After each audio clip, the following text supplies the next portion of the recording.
अच्छा जी, that is our last question of this novel, Twilight in Delhi as a social document. How does Ahmad Ali portray the city of Delhi and its people in Twilight in Delhi? Twilight in Delhi is a vivid picture of Indian combined family life. ठीक है, India की वो जो combined family life थी उसकी एक vivid picture है, यानी कि आपने यहाँ पे उसका कल्चर शो करना है। बेटा दो तरह से सवाल आते हैं, same is the case things fall apart, same is the case with Twilight in Delhi. या तो कल्चर का डिक्लाइन आएगा या उसके कल्चर के ऊपर जो है right note on the culture of the following this and that जो भी आया। तो इन दोनों क्वेश्चंस को देख के थोड़ा सा पोर्ट्रे कीजिएगा। अगर तो डिक्लाइन के बारे में आया तो थोड़ा सा आप कल्चर को डिफाइन करने के बाद जो है आप डायरेक्टली उसके डिक्लाइन पे आते हो। लेकिन अगर उन्होंने कल्चर के बारे में पूछ लिया तो आप मैक्सिमम लिखेंगे कल्चर के बारे में और एंड पे जाके एक दो पैराग्राफ आपने ऐड करने हैं कि जिसके अंदर आप कल्चरल डिक्लाइन भी लिखेंगे। या फिर आप कल्चर को डिफाइन करते करते साथ साथ जो है मैक्सिमम कल्चर डिफाइन करते हुए एक पैराग्राफ की एंडिंग लाइन जो है वो आप लिख सकते हैं कि चलें जी इसका डिक्लाइन हो गया था, लेकिन कोशिश करें कि एंड पे जाके लिखें इसको डिक्लाइन। तो पहले आप पूरा का पूरा कल्चर के वहाँ का जनाना कैसा था, मर्दाना कैसा था, वहाँ के मर्द कैसे थे, औरतें कैसी थी, इंडिया का कल्चर कैसा था, वेदर कैसा था। अभी तो हमने देखा ना कि वेदर के बारे में भी हमने बात की, लेकिन हम क्या साथ साथ कर रहे थे कि उसके डिक्लाइन की भी साथ साथ बात कर रहे थे। अभी आप लोगों ने बताना है कि वहाँ की रिहाइश कैसी थी, कल्चर कैसा था, ईदें कैसी मनाई जाती थी, मस्जिदों में वो कैसे जाते थे, वेलकम कैसे करते थे मेहमानों को। ये सारी चीजें उनके कल्चर का हिस्सा है। How convincingly does Ahmed Ali portray the feudal middle class of UP in the novel Twilight in Delhi? किस तरीके से अहमद अली ने पोर्ट्रे किया फ्यूडल मिडिल क्लास। फ्यूडल पता है किसे कहते हैं? ये जो जमींदार लोग होते हैं ना, फ्यूडल्स उन्हें कहा जाता है। जो जमींदार लोग होते हैं और जैसे आप सिंध में आ जाए तो यहाँ के वडेरे होते हैं, यहाँ का जो वडेरा सिस्टम है ना उसको फ्यूडल कहा जाता है। और यहाँ पे फ्यूडल मिडिल क्लास की बात हो रही है, यानी कि feudal middle class in sense कि उनकी जमीनें तो जायदादें तो थी और उन्होंने मतलब उनके मजरे होते हैं, उनको वो अपने क्वार्टर्स में रखते हैं और फिर उनसे काम कराते हैं। ये आप लोगों को मैंने बड़ा डिटेल पढ़ाया था जब हम नॉवल कर रहे थे पार्ट 1 के। तो खैर अब यहाँ पे वो फ्यूडल जो है वो जो जागीरदाराना निज़ाम है उसको एक्चुअली कहा जाता है, लेकिन अब वो जो जागीरदाराना निज़ाम था वो भी मिडिल क्लास ऑफ यूपी था in the novel Twilight in Delhi. अच्छा, उसके बाद है Bonamy Dobree is of the view that Twilight in Delhi takes reader very skillfully very intimately into the details of Muslim life in Delhi during the earlier part of this century. कौन कह रहा था हमें दूसरे क्रिटिक की कोट नहीं मिल रही? बेटा ये देख लें, बोनम डॉबी ने लिखा और इसको नोट डाउन कर लें अपने नोट्स के अंदर कि ये किसी और क्रिटिक की कोट है। और बेटा किसी और क्रिटिक की कोट जब आप अपने आंसर में एट द एंड देते हैं ना, जब आप कंक्लूड कर रहे होते हैं, वो आपको ज्यादा मार्क्स देती है एज कम्पेयर कि आप खाली अहमद अली का व्यू पॉइंट नहीं लिखना। देखिए थीसिस और एंटी थीसिस दोनों ही होते हैं तब एक बैलेंस राइटिंग होती है।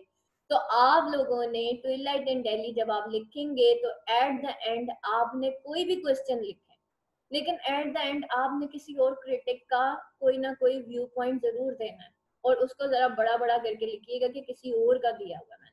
ठीक है, तो Bonamy Dobree is of the view that Twilight in Delhi जो है वो रीडर को वेरी स्किलफुली वेरी इंटीमेटली जो है वो क्या कहाँ लेके जाता, details of Muslim life in Delhi during the earlier part of this century. Literature is the reflection of age in which it is produced. Ahmad Ali depicts the native culture and tradition of Dehelvi Muslims in his novel. Twilight in Delhi, like a famous African novelist Chinua Achebe, who introduced the true Ibo culture in his novel Things Fall Apart. The Indian Muslims culture can truly be revealed only by an Indian Muslim writer. जिस तरीके से चिन्या HB जो है वो true आइबो culture जो है अपने नॉवल थिंग्स फॉल अपार्ट में शो करता है, तो सेम इज द केस एक इंडियन मुस्लिम कल्चर को भी ट्रूली रिवील किया जा सकता है, सिर्फ एक इंडियन मुस्लिम राइटर्स ही उसको ट्रूली रिवील कर सकता है। In this regard, the reviewer Morris Collis wrote in Time and Tide, London, it may well be that we may not understand India until it is explained to us by Indian novelists of the first ability, as it was that we understood nothing of Russia before we read Tolstoy, Turgenev, and the others. Ahmad Ali may well be the uh, vanguard of such a literary moment. Morris Collins ने भी time and Tide London में लिखा था कि it may be well that we not understand India, हम India को कभी understand कर ही नहीं सकते थे अनलेस कि इसको एक्सप्लेन किया जाता किसी Indian novelist of first ability, as it was that we understood nothing of Russia, कि रशिया के बारे में भी हमें नहीं पता चलता before we read Tolstoy, Turgenev and others, जब तक हमने टॉल्स्टॉय को, टर्गेनेव को और बाकियों को नहीं पढ़ा. और Ahmed Ali may well be the vanguard of such a literary moment, और वो लिटरेरी मोमेंट का वैनगार्ड है. We find that the custom and traditions of Muslims of subcontinent find expression in the novel Twilight in Delhi. Ahmad Ali's Twilight in Delhi brings before us a true picture of how the Muslims of subcontinent used to live their religious, social, cultural, single and collective life during the tumultuous years of 1875-1919. The novelists show us all the positive as well as negative aspects of Muslim cultural life of subcontinent as such. तो novelist ने हमें बड़े तरीके से जो है native aspects of Muslim cultural life सब continent बड़े सगीर के बताए. So Ahmad Ali has drawn a detailed picture of life going on in these lanes and by lanes during the last year of 19th and early years of 20th century. Let us have a bird's eye view on motives behind Ahmad Ali's action. We find that custom and tradition of Muslims of subcontinent find expression in the novel Twilight in Delhi. The custom and traditions of Muslims seem to elaborate the civilization. In the last part of the novel, the writer has paid full attention to the exposure of custom. The marriage of Asghar, the birth of Jahara, the death of Habibuddin, and hobbies of noblemen, etc. fulfill the demand of exposure. ठीक है, ये marriage of Asghar है, birth of जहारा, death of, देखिए किसी भी culture को देखने के लिए सबसे पहले उनकी डेथ्स कैसे होती हैं, उनकी शादियां कैसे होती हैं, बच्चों की पैदाइश कैसे होती है, ये तीन मेन चीजें होती हैं जो आपके कल्चर को रिप्रेजेंट कर रही होती हैं. ठीक है, आज आप हमारी शादियां उठ के देख लें, वो मुसलमानों की शादी तो नहीं लगती, वो किसी जो है इंडियन की या नॉन मुस्लिम की शादी होती है, लगता नहीं किसी मुसलमान की शादी है. बेसिकली क्या है, we have lost our culture. ठीक है, हमारे जिस तरीके से जनाजे होते हैं, जिस तरीके से पैदाइशें होती हैं, उन पे जिस तरीके से जो जो कुछ किया जाता है, बहुत सारी ऐसी चीजें जो हमने खुद उस बड़े सगीर में रहने की वजह से, इंडियंस के साथ रहने की वजह से हमने अडॉप्ट करनी. ऊपर से ब्रिटिशर्स भी आ गए, फिर हमने एक और लैंग्वेज अडॉप्ट की, दैट वाज द इंग्लिश. जब इंग्लिश अडॉप्ट की तो उनका कल्चर भी आया, उनका लिबास भी आया, ठीक है, कपड़े भी छोटे हो गए हमारे, और उसी तरह की आज़ादी और उसी तरह का फिर सारा कुछ आया. और आप ये देखें कि आज के दौर में अभी जितने भी लीडर्स हैं, और इवन आप पाकिस्तान को ही ले लें, आप कभी आपने सोचा the language they are using, the language they are using, not only Pakistan के लीडर्स को देख लें किस तरह की जबान मीडिया पे बोली जाती है, आप हमारे जजेस को देख लें, आप हमारे चीफ जस्टिस को देख लें, the language they are portraying is too much, जैसे कहना चाहिए ना, गंदी लैंग्वेज इस्तेमाल की जाती है और पूरी दुनिया में दिखाया जाता है कि हम इस तरह की लैंग्वेज यूज कर रहे हैं, और ये हमारा पढ़ा लिखा तबका है. Same is the case with the Indians leader, वो भी इसी तरह की लैंग्वेज यूज कर रहे हैं. Same is the case with Obama, वो भी यही जो है लैंग्वेज यूज कर रहा है. आप देखेंगे आज़ादी इजहार ख्याल में हम लोग किस हद तक आगे चले गए. दुनिया को तबाह करने में मैं हमेशा एक ही बात कहती हूँ, अनपढ़ बंदे का कमाल नहीं है, दुनिया को तबाह किया ही पढ़े लिखे बंदे ने. एक वो जिसके पास पैसा आ गया, दूसरा वो जो पढ़ लिख गया. इन दो लोगों ने मिलके दुनिया को तबाह किया. अब ये आप देख लें मीडिया पे, आप कभी भी, मैं खैर न्यूज़ चैनल्स नहीं देखती, बिल्कुल नहीं देखती, मुझे नहीं पता ये क्या हो रहा है। लेकिन कभी कभार जैसे कभी हस्बैंड बैठे हुए होते हैं या किसी ने टीवी ऑन किया, तब पास से सिर्फ मैं गुजरती हूँ एंड आई जस्ट, जो चीज मुझे बुरी लगती है ना, वो लैंग्वेज होती है जो कि पोर्ट्रे की जाती है थ्रू मीडिया। और आप सोचें कि इसका हमारे बच्चों पे क्या इफेक्ट पड़ेगा। That's why I always avoid to turn on the TV. ठीक है, मैं बच्चों को टैबलेट भी अपने साथ बिठा के कोई ना कोई चीज दिखाने को तैयार हूँ, लेकिन मैं उनको टीवी के आगे बिठाने को तैयार नहीं हूँ, just because of that culture and the language that is declined, that is not representing a Muslim community. कहीं से नहीं पता चलता ये मुसलमानों का टीवी चैनल है। हमें तो कहा गया है कूदू लिन्नासी हुस्ना।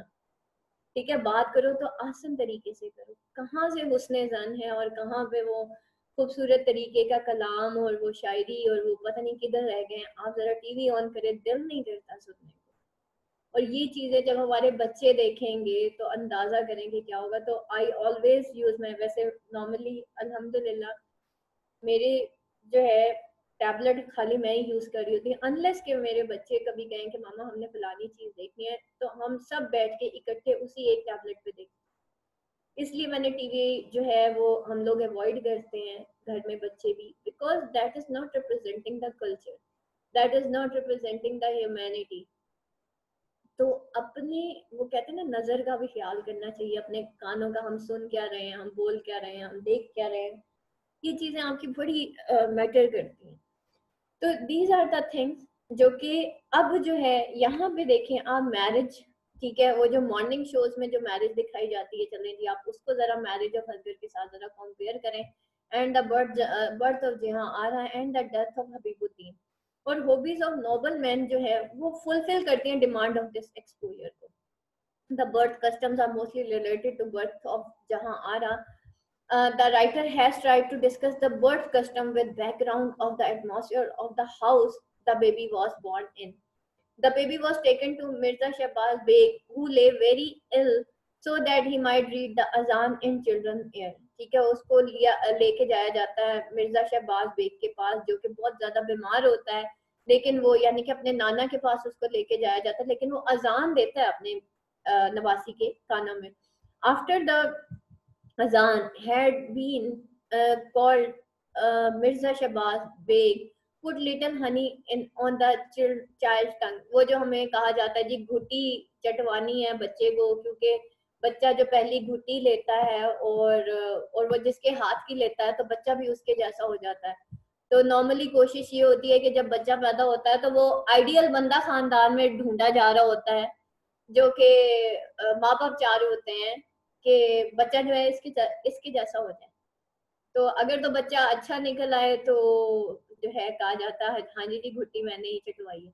हमारी फैमिली में एक बच्चा था, उसको जब मेरे चचा का बेटा पैदा हुआ तो घुट्टी जो है ना मेरी सेकंड जो फुप्पो थी उनकी चटवाई गई, क्योंकि वो फुप्पो माशाल्लाह बड़ी सुगर सलीकामंद और हर लिहाज से, मतलब जिसे कहना चाहिए परफेक्ट खातून समझी जाती है हमारी फैमिली की. तो चचा और चची ने कहा जी हमने इनके हाथ की घुट्टी चटवानी है. तो फुप्पो वहां पे प्रेजेंट थी एट दैट टाइम जब मेरा मतलब कजन पैदा हुआ, मेरे चचा का बेटा पैदा हुआ, और उनका 4 बेटियों के बाद बेटा पैदा हुआ. वो बच्चा बड़ा होता गया तो वो इतना शरारती निकला अल्टीमेटली कि मेरी फुप्पो कहा करती थी नहीं नहीं इसको घुट्टी मैंने नहीं चटवाई. वो इतना बदतमीज बच्चा निकला, लेकिन अभी माशाल्लाह वो बहुत अच्छा बच्चा है. लेकिन मैं उसके बचपन की बात कर रही हूँ, तो वो जब भी कोई चीज तोड़ता था या शरारतें करता था, अब तो शायद बहुत चेंज हो गया, अब डॉक्टर बन रहा है माशाल्लाह वो बच्चा. तो ये भी हमारे कल्चर का हिस्सा है कि जी वो घुट्टी देने के लिए भी वो बंदा ढूंढा जा रहा होता है जिसने घुट्टी देनी है. तो दैट इज द थिंग कि यहाँ पे वो जो है हनी जो है वो बच्चे को छटवाया जाता है. Ahmed Ali has described the marriage customs of Muslims in detail in Marriage of Asghar. The different ceremonies of marriage like nikah, mehndi, rukhsati, etc. are described with great details by Ahmad Ali to give an impression of rich culture which the Muslims of subcontinent inherited. The tradition related to death are exposed at the death of Habibuddin. Mir Nihal's middle son Habibuddin does not pay meher to his wife because he is forgiven by his wife. Mir निहाल का जो दरमियाना बेटा होता है हबीबुद्दीन, वो जो है अपनी बीवी को मेहर नहीं पे करता because he is forgiven by his wife, क्योंकि उसकी बीवी ने उसको महर जो है वो माफ कर दिया होता है. The bangles of his wife are broken at the death. और उसकी बीवी की चूड़ियां जब उसके हबीबुद्दीन की डेथ होती है तो उसकी चूड़ियां तोड़ दी जाती हैं. ये इंडियन कल्चर था कि पहली बात ये कि आपको शायद अंदाजा होगा कि बच्चियां जब उनकी शादियां होती हैं तो एक हक महर होता है जो कि शौहर ने अपनी बीवी को देना होता है at the time of the निकाह. लेकिन वो घर वाले समझा के बेटी को भेजते हैं. पहली बार ये कि वो कहा जाता है कि नहीं जी नहीं, आप जितना मर्जी हक महर दे दें, हालांकि ये लड़की वाले अपनी मर्जी से रखवा सकते हैं, इसमें कोई गुनाह नहीं है. दूसरी चीज ये कि बच्ची को सिखा के भेजा जाता है कि देखो तुम वहां जाते ही ना अपने शोहर का ना हक महर माफ कर देना, and that is the wrong thing. बहरहाल ये इंडिया का कल्चर था. दूसरी चीज ये, इंडियंस जो है ना, जो हिंदूज थे, वो अपनी जो बहुएं होती थी या बेटियां होती थी एट द टाइम जब वो विडो हो जाती थी तो उनकी चूड़ियां तोड़ दी जाती थी और उनको सफेद रंग का दुपट्टा पहनाया जाता था. ठीक है, कलर्ड फिर वो कपड़े या कलर्ड दुपट्टा वो नहीं पहनती थी, वो सफेद दुपट्टा पहना करती थी. बिकॉज जो कलर्ड होता है वो एक जिसे कहना चाहिए सुहागन औरत का होता है, और जो व्हाइट दुपट्टा होता है या व्हाइट साड़ी होती है वो एक विडो की होती है. तो ये वाला जो कल्चर है वहाँ के मुस्लिम्स भी अडॉप्ट कर गए थे. और इवन अगर आप थोड़ा सा पीछे चले जाएं, मतलब हमारी जो नानी दादी का दौर था एट दैट टाइम, ये सारी चीजें मैंने अपनी आंखों से देखी हुई हैं. तो दीज आर द थिंग्स जो कि जी चूड़ियां नहीं पहननी, वो हार सिंगार नहीं कर सकती, वो तैयार नहीं हो सकती, ये सारी चीजें. Similarly we are told about the different religious celebration of Muslim like Eid al-Fitr, Eid al-Adha. The details about the month of Ramadan are described in comprehensive manner. The fasting of Muslims in this month and the arrival of the beggars. The activities and celebration of on the Eid days also described very effectively by the writer. In this way, the writer gives us glimpse of the culture and tradition of Muslims of subcontinent. Now we examine the main characters of Mir Nihal's family and elaborate their symbolic representation and their significance in the society. अब हम examine करते हैं main characters of Mir निहाल की family को और उनकी symbolic representation को elaborate करते हैं और उसकी significance in the society. Mir Nihal represents the old generation while his son Asghar stands for new generation who has opened his eyes in slavery. Sorry her eyes in, यहाँ generation को हर कहा जा रहा है. ठीक है, जो जिस उस जनरेशन को रिप्रेजेंट करते हैं जिन्होंने अपनी आइज जो है वो स्लेवरी में खोली. Ahmed Ali has presented the contrast between two generation through them. We find that both differ in various ways. Mir Nihal is absorbed in the customs and tradition which he inherited, while his son is interested in the modern trends which are the product of Englishmen. We observe this contradiction when we see that Asghar is wearing the shoes of English style. Mir Nihal expresses his feeling at this in the following words: "You are again wearing those dirty English boots. I don't like them. I will have no aping of Rangis in my house. Throw them away."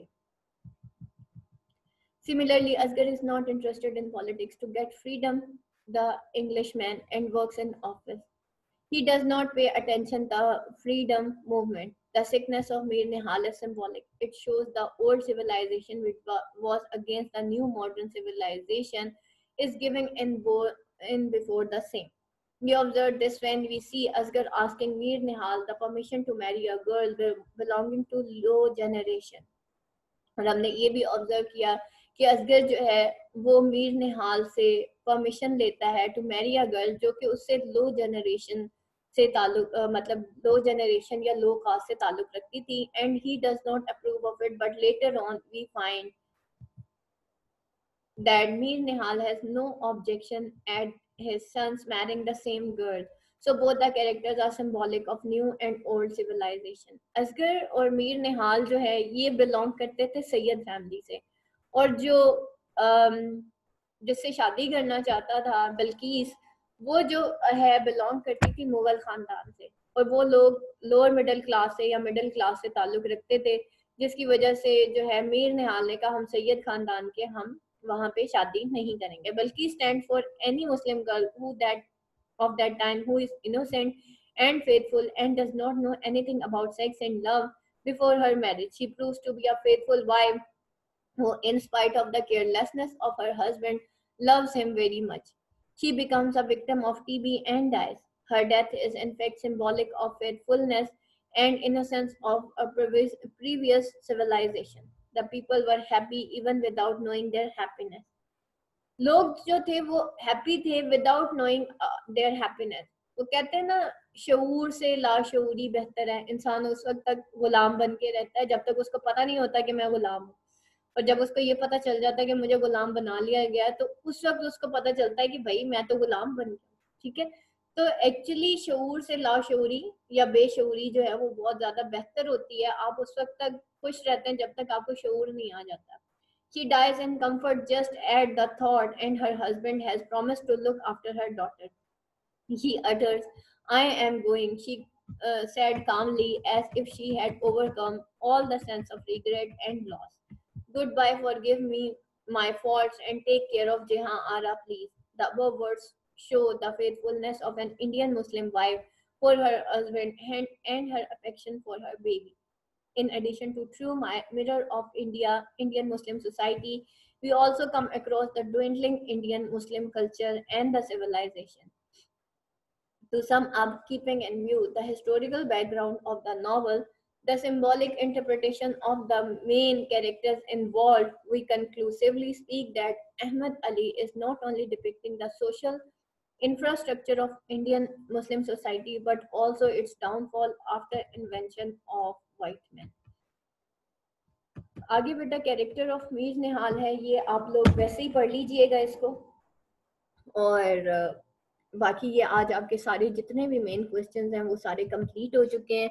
कल हम इंशाल्लाह past papers जो है उसको discuss कर लेंगे, और इस वीकेंड पे आप लोगों के जो है वो टेस्ट होंगे. और आखिरी जो क्वेश्चन है, Ahmed Ali as a novelist.